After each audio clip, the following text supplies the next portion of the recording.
Special story. కలియుగ వైకుంఠం, కోట్లాది భక్తుల ఆరాధ్య నిలయం తిరుమల తిరుపతి దేవస్థానం. అక్కడ అడుగడుగున పవిత్రత వెల్లివిరియాలి. కానీ అదే పవిత్ర క్షేత్రంలో దేవుడి సొమ్ముకే కన్నం పడిందా? భక్తుల విశ్వాసంతో చెలగాటమాడారా? గోవిందరాజస్వామి గోపురం బంగారంలో గోల్మాల్ జరిగిందా? 50 కిలోల పసిడి ఏమైంది? 30 విగ్రహాలు ఏమయ్యాయి? సంచలనాత్మక నిజాలతో ప్రైమ్ 9 అందిస్తున్న ప్రత్యేక కథనం.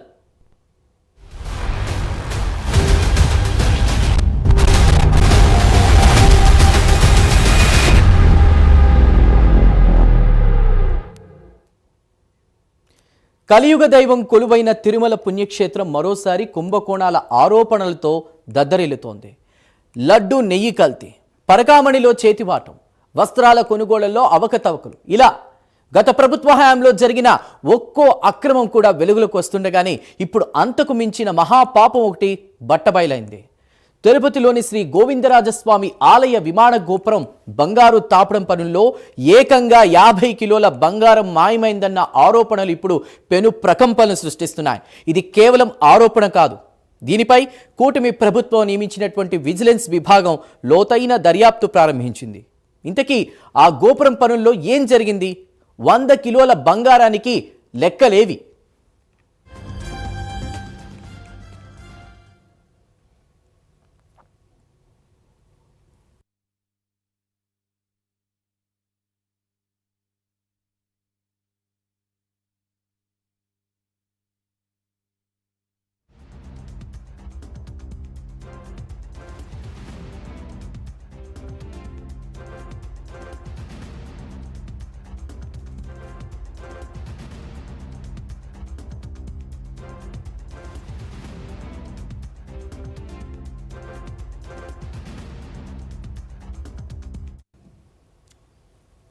ఇది కేవలం నిర్లక్ష్యం వల్ల జరిగిన పొరపాటు కాదు. దీని వెనుక పక్కా ప్రణాళికతో కూడినటువంటి కుట్ర దాగి ఉందని విజిలెన్స్ అధికారులు అనుమానిస్తున్నారు. ప్రైమ్ 9 చేతికి అందినటువంటి ప్రాథమిక సమాచారం ప్రకారం 2022-23 మధ్య కాలంలో ఈ పనుల కోసం టీటీడీ ఏకంగా 100 కిలోల మేలిమి బంగారాన్ని కేటాయించింది. ఆగమ శాస్త్ర నిబంధనల ప్రకారం గోపురానికి 9 పొరలతో అత్యంత పకడ్బందీగా తాపడం చేయాలి. కానీ కాంట్రాక్టర్ కేవలం 2 పొరలతోనే పనులను ముగించి చేతులు దులుపుకున్నారని, మిగిలిన బంగారాన్ని పక్కదారి పట్టించారని బలమైన ఆరోపణలు వినిపిస్తున్నాయి. అంటే దాదాపు 50 నుంచి 60 కిలోల బంగారం లెక్కల్లో నుంచి మాయమైంది. ఈ బంగారం కుట్ర ఎలా జరిగింది? దీని వెనుక ఉన్నటువంటి అసలు సూత్రధారులు ఎవరు? ఇప్పుడు దీనిపైనే టీటీడీ విజిలెన్స్ కూపిలాగుతోంది.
బంగారం మాయం కావడం ఒక ఎత్తు అయితే, ఇప్పుడు వెలుగులోకి వస్తున్నటువంటి మరో అంశం గుండెల్ని పిండేస్తోంది.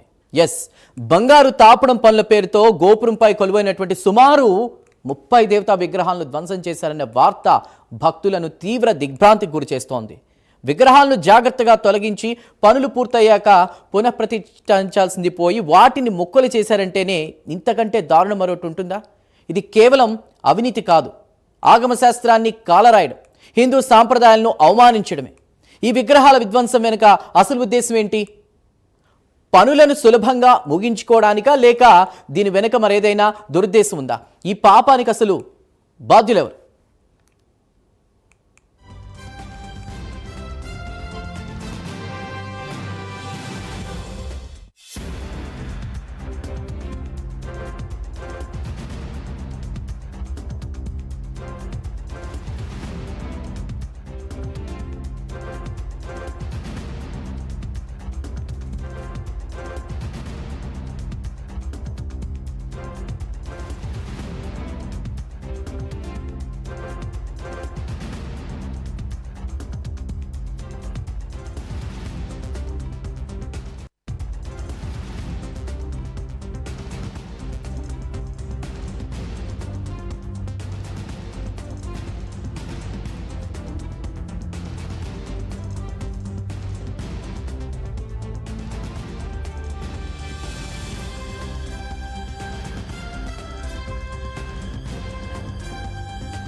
ఇక ఈ కుంభకోణంలో మరో కీలకమైన కోణం సబ్లీజ్ల దందా. టీటీడీ నిబంధనల ప్రకారం అత్యంత కీలకమైన ఇలాంటి పనులను అనుభవం, అర్హత ఉన్న సంస్థలకు అప్పగించాలి. కానీ ఇక్కడ అసలు కాంట్రాక్ట్ పొందినటువంటి సంస్థ ఆ పనిని చేయకుండా నిబంధనలకు విరుద్ధంగా పలువురికి సబ్లీజులకు ఇచ్చిందని విజిలెన్స్ విచారణలో తేలినట్లు సమాచారం. అంటే చేతులు మారుతున్న కొద్దీ కూడా నాణ్యత లోపించింది, బంగారం కరిగిపోయింది. అసలు టెండర్ ఎవరికి దక్కింది? ఆ సంస్థకు ఉన్నటువంటి అర్హతలేంటి? ఎవరెవరికి సబ్లీజులు ఇచ్చారు? ఈ మొత్తం వ్యవహారంలో అప్పటి టీటీడీ పాలక మండలి పాత్ర ఏంటి? వారు ఎందుకు ఈ అక్రమాలను చూసి చూడనట్లు వదిలేశారు? ఈ ప్రశ్నలకు సమాధానం దొరికితే అసలు దొంగలు ఎవరో తేలిపోతుంది.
అబ్జర్వ్ చేస్తే ఈ అక్రమాలన్నీ కూడా ఇప్పుడు కొత్తగా బయటపడినవి కావు. పనులు జరుగుతున్న సమయంలోనే నాణ్యత లోపిస్తోందని, విగ్రహాలను ధ్వంసం చేస్తున్నారని, బంగారము పక్కదారి పడుతోందని కొందరు సిబ్బంది, భక్తులు అప్పటి టీటీడీ అధికారులకు, పాలక మండలికి కూడా ఫిర్యాదు చేశారని తెలుస్తోంది. కానీ ఆ ఫిర్యాదులన్నీ కూడా బుట్టదాఖలయ్యాయి, ఎవరూ పట్టించుకోలేదు. పైగా ఫిర్యాదు చేసిన వారిని బెదిరించినట్లు కూడా ఆరోపణలున్నాయి. అంటే ఈ మహాపాపాన్ని కప్పిపుచ్చేందుకు వ్యవస్థీకృత ప్రయత్నం జరిగిందనమాట. ఆ ఫిర్యాదులను ఎందుకు తొక్కిపెట్టారు? భక్తుల గొంతును ఎందుకు నొక్కేశారు? అప్పటి పాలకులు ఎవరి ప్రయోజనాల కోసం పనిచేస్తున్నారు? భక్తులకా లేక కాంట్రాక్టర్లకా?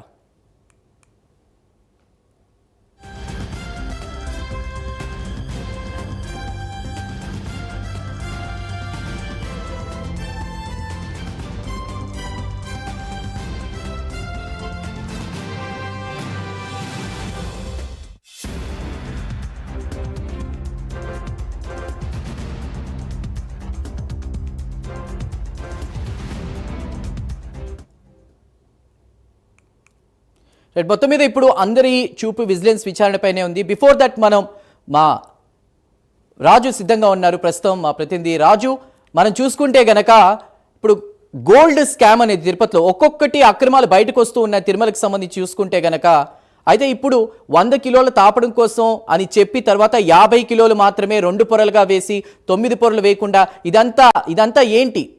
ఎడిటర్ రాజు సిద్ధంగా ఉన్నారు. రాజు, చెప్పండి, ఎలా చూడాలి? ఒక్కొక్క అక్రమాలు బయటకు వస్తున్నాయి. ఇప్పుడు భక్తులందరూ కూడా ఈ విచారణ కోసం కూడా వెయిట్ చేస్తూ ఉన్నారు. ఏం చెప్తారు?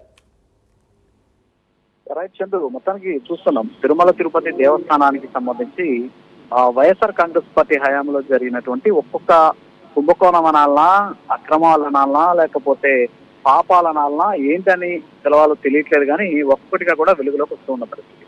రీసెంట్ గా మనం చూసాం తిరుమల లడ్డూకి సంబంధించినటువంటి కల్తీ వ్యవహారం ఒకటి బయటకు వస్తుంది. ఆ తర్వాత పరకామణికి సంబంధించినటువంటి కుంభకోణం ఒకటి వెలుగుతుంది. రీసెంట్ గా పట్టు వస్త్రాల బదులు పాలిస్టర్ వస్త్రాలని పెట్టినటువంటి పరిస్థితి మనం చూసాం. ఇవన్నీ కూడా చూస్తూ ఉండగానే తాజాగా తిరుపతిలో ఉన్నటువంటి గోవిందరాజస్వామి ఆలయానికి సంబంధించి స్వామివారి క్షేత్రానికి, గోపురానికి బంగారానికి సంబంధించినటువంటి తాపడం పనులు ఏవైతే ఉన్నాయో అందులో భారీ ఎత్తున గోల్మాలు జరిగింది అనేటటువంటి అంశం ఇప్పుడు భక్తులని తీవ్ర మనోవేదనకు గురి చేస్తుంది. ఎందుకంటే ఇది భక్తుల విశ్వాసానికి సంబంధించినటువంటి అంశం.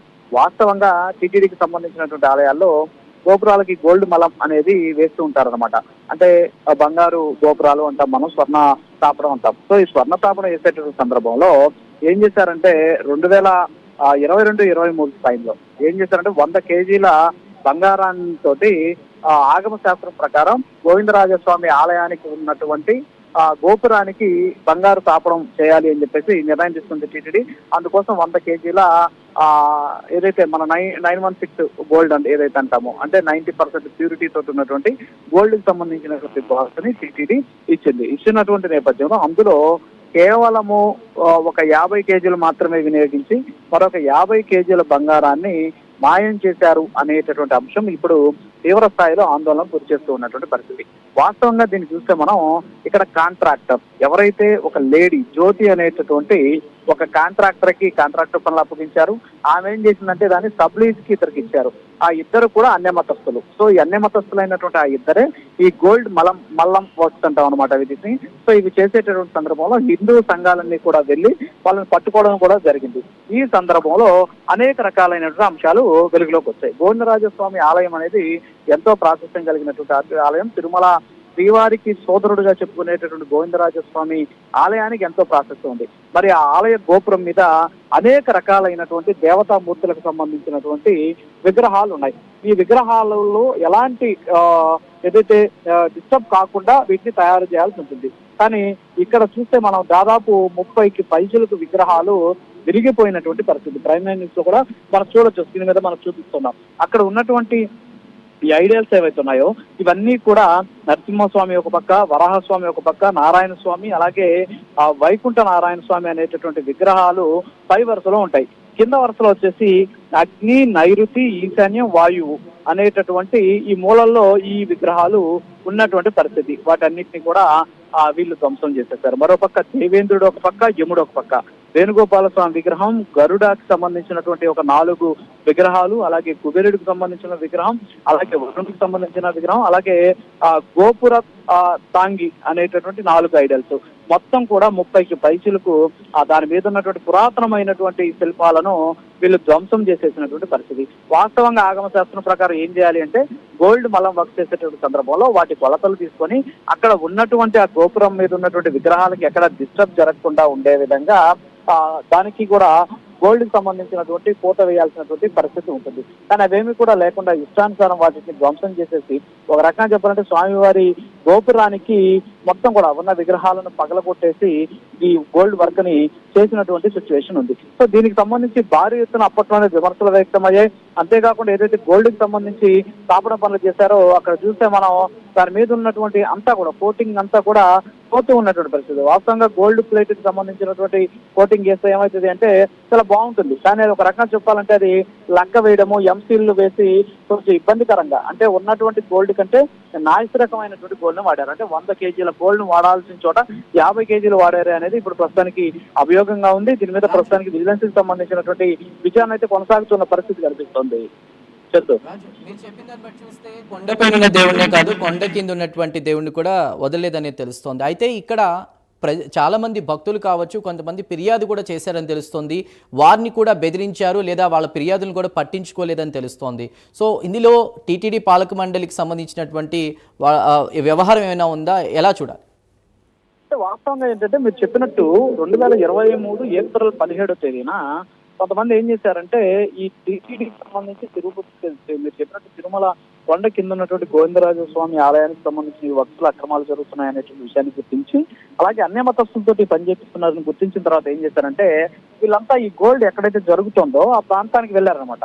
వెళ్ళి అక్కడ చూస్తే అక్కడ ఎవరైతే దీనికి ఇచ్చినటువంటి వాళ్ళు ఉన్నారో, అంటే టెండర్ ఇచ్చినటువంటి వాళ్ళు ఎవరైతే ఉన్నారో ఆమె కాకుండా ఒక ఇద్దరు కనిపించారు, సయ్యద్ కరీం అలాగే రహమతుల్లా బాబు అనేటటువంటి ఇద్దరు కనిపించారు. కనిపించిన వెంటనే వాళ్ళని అక్కడ ఉన్నటువంటి పోలీసులకు అప్పచెప్పారు అనమాట. పోలీసులకు అప్పచెప్తే ఆ పోలీసులు సాయంత్రానికల్లా కూడా వాళ్ళని అక్కడి నుంచి పంపించేసిన పరిస్థితి. అట్లీస్ట్ ఎఫ్ఐఆర్ కూడా కట్టలేదు. ఇదే విషయం మీద కొంతమంది దీని మీద ఫైట్ చేస్తూ ఉంటే మీరు చెప్పినట్టు వాళ్ళకు కూడా బెదిరింపులు వ్యక్తమైనటువంటి పరిస్థితి, వాళ్ళని బెదిరించినటువంటి సిచ్యువేషన్ ఉంది. సో అక్కడికి టీటీడీ విజిలెన్స్ అధికారులు వచ్చారు.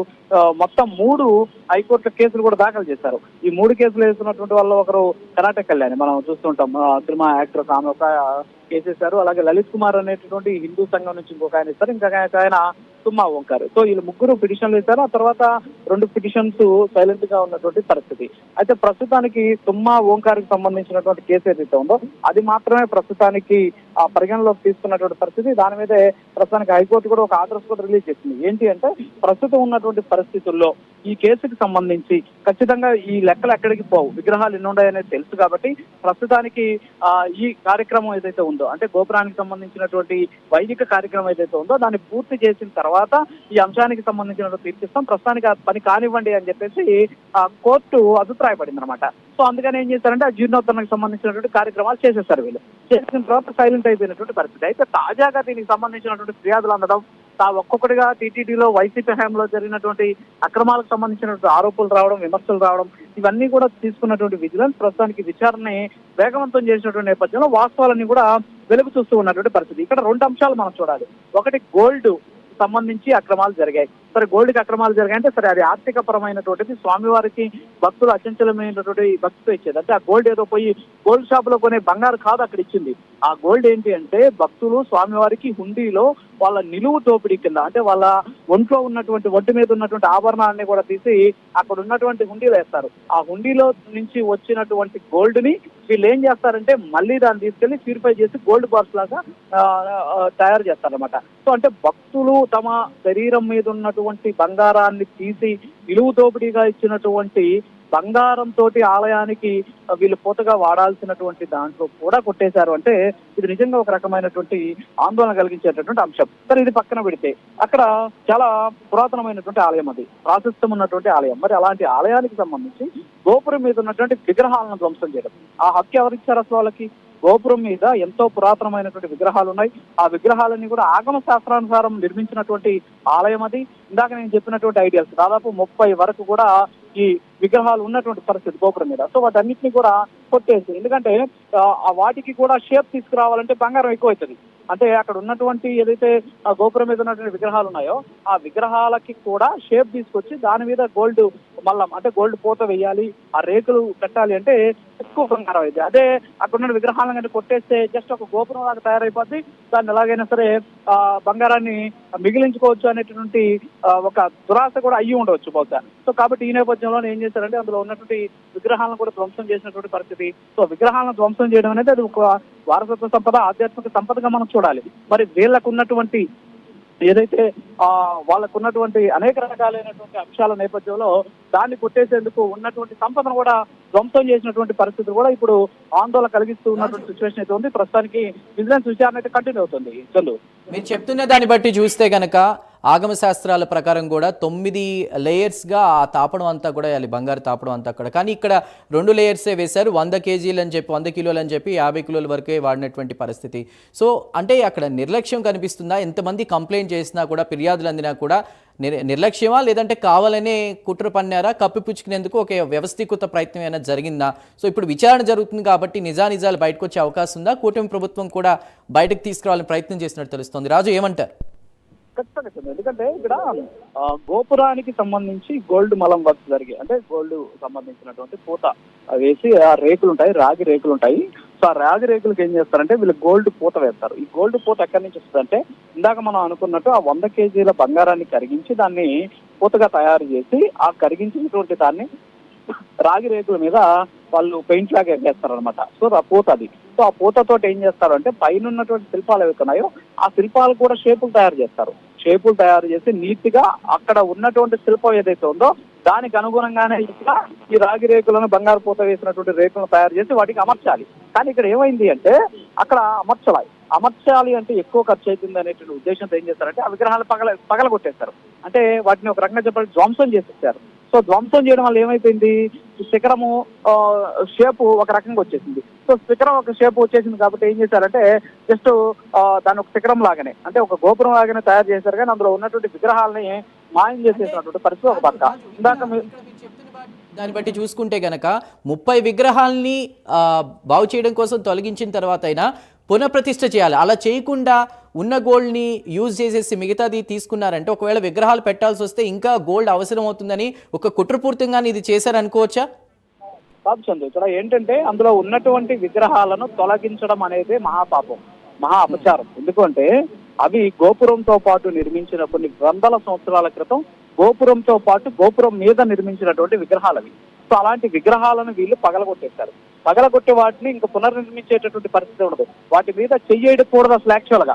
ఎందుకంటే ఇప్పుడు తిరుమలలో మనం చూసాం, ఆ అనంత నిలయం ఆనంద నిలయం అనంత స్వర్ణమయం అనుకున్నప్పుడు అందులో ఉన్నటువంటి శాసనాలను కూడా తీసుకొని, రాళ్ల మీద శాసనాలు ఉంటాయి కదా, వాటిని కూడా తీసుకొని డిజిటలైజ్ చేసి వాటిని కూడా బంగారు రేకుల మీద రాయించి వాటిని ఏమాత్రం డిస్టర్బ్ చేయకుండా వాటి మీద బంగారు రేకులు పెట్టాలి అని చెప్పేసి నిర్ణయం తీసుకున్న పరిస్థితి. సో ఆగమ శాస్త్రం ప్రకారం ఆలయం మీద చేయకూడదు. సో ఆ ఆలయం చుట్టూ ఉన్నటువంటి, ఇందాక మనం చూసాం, దిక్కులకు సంబంధించినటువంటివి, అలాగే మూలాలకు సంబంధించి, అలాగే స్వామివారి పరివార దేవతలకు సంబంధించినటువంటి ఎంతో మంది గోపురం మీద ఉన్నటువంటి విగ్రహాలు ఉన్నాయి. మరి వాటిని ధ్వంసం చేసేటటువంటి అది నిజంగా మహాపాపంగా చెప్పొచ్చు. సరే, అది పక్కన పెట్టి ఇందాక మీరు అడిగినట్టు అసలు ఎన్ని లేయర్లు ఉండాలి? సో లేయర్లకు సంబంధించి వాస్తవంగా ఇది గోపురం కాబట్టి ఎప్పుడు ఎండకి వానకి ఎండుతూ ఉంటుంది కాబట్టి ఏం చేస్తారు అంటే ఈ దీనికి ఉన్నటువంటి ఈ లేయర్లు ఎక్కువగా వేస్తారనమాట బంగారు పూత. ఎందుకు ఆ బంగారు పూత ఎక్కువగా వేస్తారు అంటే అది పోకుండా ఉండేందుకు, అట్ ది సేమ్ టైం ఎండకి వానకి ఎండినా సరే అందులో ఉన్నటువంటి ఆ రంగు వెలవకుండా ఉండేందుకు అని చెప్పేసి ఎక్కువ థిక్నెస్ ఉండే విధంగా వీళ్ళు దాన్ని వేస్తూ ఉంటారు. సో కాబట్టి ఆ దిశగా ప్రస్తుతానికి అది జరగలేదు. కేవలం 2 లేయర్లు మాత్రమే వేసి చేతులు దులుపుకున్నారు అనేటటువంటి వాదన కూడా మనకు వ్యక్తమవుతూ ఉన్నటువంటి సిచ్యువేషన్ కనిపిస్తుంది. Chandu. Right Raju, right. Thank you for the updates. చూసాం కదా, ఇప్పుడు అందరి చూపు కూడా విజిలెన్స్ విచారణపైనే ఉంది. కూటమి ప్రభుత్వం ఈ కేసును అత్యంత ప్రతిష్టాత్మకంగా తీసుకుంది. విజిలెన్స్ అధికారులు ఇప్పటికే అప్పటి ఫిర్యాదుదారులను, పనుల్లో పాల్గొన్నటువంటి కార్మికులను, సిబ్బందిని కూడా విచారించడానికి సిద్ధమవుతున్నారు. ఎంత బంగారం వాడారు, ఎన్ని విగ్రహాలు ధ్వంసం అయ్యాయి అనే దానిపై కూడా ఆధారాలు సేకరిస్తున్నటువంటి పరిస్థితి. కొలతలు, రికార్డులు, బ్యాంకు లావాదేవీలన్నింటినీ కూడా క్షుణ్ణంగా పరిశీలించడానికి సమాయత్తం అవుతున్నారు. ఈ విచారణ పారదర్శకంగా జరిగి అసలు దోషులను చట్టం ముందు నిలబెట్టాలని కోట్లాది మంది భక్తులు కోరుకుంటున్నారు. ఈ దర్యాప్తులో ఎలాంటి నిజాలు నిగ్గు తేల్తాయి, ఈ మహాపాపానికి పాల్పడిన వారికి శిక్ష పడుతుందా అనే దానిపైనే ప్రస్తుతం చర్చ జరుగుతోంది.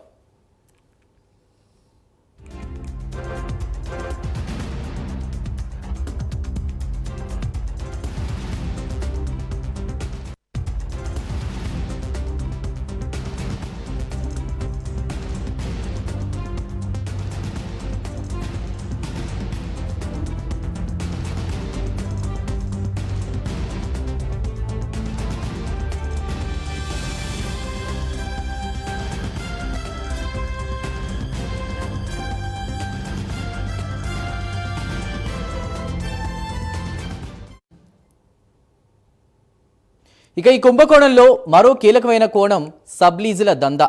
టీటీడీ నిబంధనల ప్రకారం అత్యంత కీలకమైన ఇలాంటి పనులను అనుభవం, అర్హత ఉన్న సంస్థలకు అప్పగించాలి. కానీ ఇక్కడ అసలు కాంట్రాక్ట్ పొందినటువంటి సంస్థ ఆ పనిని చేయకుండా నిబంధనలను విరుద్ధంగా పరువురికి, అంటే మిగతా వారికి కూడా సబ్లీజులకి ఇచ్చిందని విజిలెన్స్ విచారణలో తేలినట్టు తెలుస్తోంది. అయితే చేతులు మారుతున్నటువంటి కొద్దీ కూడా నాణ్యత లోపించింది, బంగారం కరిగిపోయింది. అసలు టెండర్ ఎవరికి దక్కింది, ఆ సంస్థకు ఉన్నటువంటి అర్హతలేంటి, ఎవరెవరికి సబ్లీజులు ఇచ్చారు, ఈ మొత్తం వ్యవహారంలో అప్పటి టీటీడీ పాలక మండలి పాత్ర ఏంటి, వారు ఎందుకు ఈ అక్రమాలను చూసి చూడనట్లు వదిలేశారు? ఈ ప్రశ్నలకు సమాధానం దొరికితే అసలు దొంగలెవరో తేలిపోతుంది.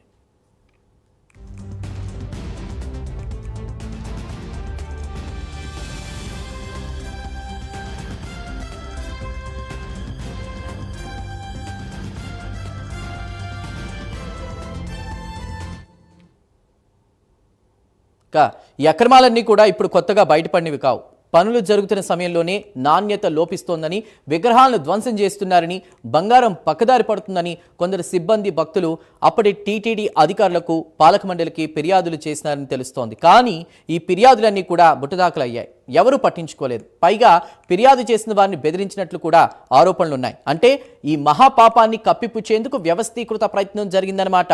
ఆ ఫిర్యాదులను ఎందుకు తొక్కిపెట్టారు, భక్తుల గొంతుని ఎందుకు నొక్కేశారు, అప్పటి పాలకులు ఎవరి ప్రయోజనాల కోసం పనిచేస్తున్నారు, భక్తులుగా లేక కాంట్రాక్టర్లుగా అన్న సందేహం కూడా వచ్చింది.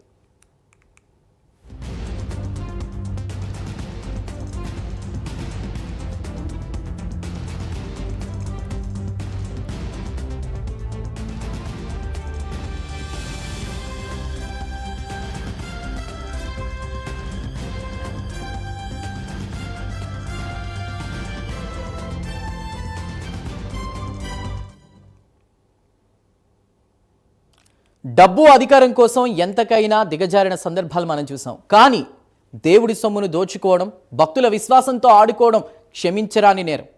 ఈరోజు గోవిందరాజస్వామి ఆలయంలో జరిగినటువంటి ఈ అక్రమం హిందూ సమాజంపై, మన విశ్వాసాలపై జరిగినటువంటి దాడిగా భక్తులు భావిస్తున్నారు. తాము హుండీలో వేసే ప్రతి రూపాయి దేవుడి కైంకర్యాలకే చెందాలని కోరుకుంటారు. కానీ ఇలాంటి కుంభకోణాలు వారి నమ్మకాన్ని దెబ్బతీస్తాయి. ఈ వ్యవహారంలో పూర్తి నిజాలు బయటకు రావాలి. దోషులు ఎంతటి వారైనా సరే వారికి కఠిన శిక్షలు పడాలి. అప్పుడే దైవంపై, ధర్మంపై ప్రజలకు నమ్మకం రెట్టింపు అవుతుంది. చూశారు కదా, ఇది ఇవాల్టి స్పెషల్ స్టోరీ. మరో స్పెషల్ స్టోరీతో మళ్ళీ కలుద్దాం.